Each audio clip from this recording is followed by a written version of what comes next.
अद्वैतपूर्णम्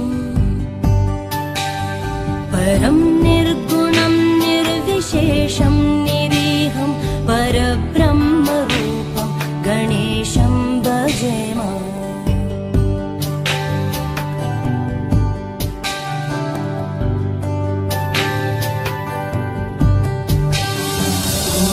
गुणातीतमानं चिदानन्दरूपं चिदाभासकं सर्वगं ज्ञानगम्यम्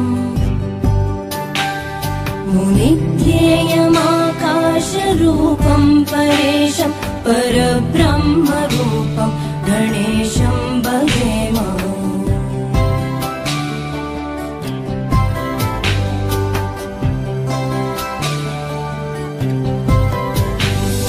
जगत्कारणं कारणज्ञानरूपं सुरादिं सुखादिं गणेशं भजेम।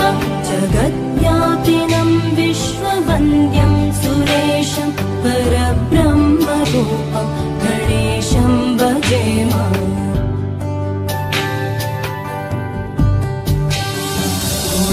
गुणातीतमानं चिदानन्दरूपं चिदाभासकं सर्वगं ज्ञानगम्यम्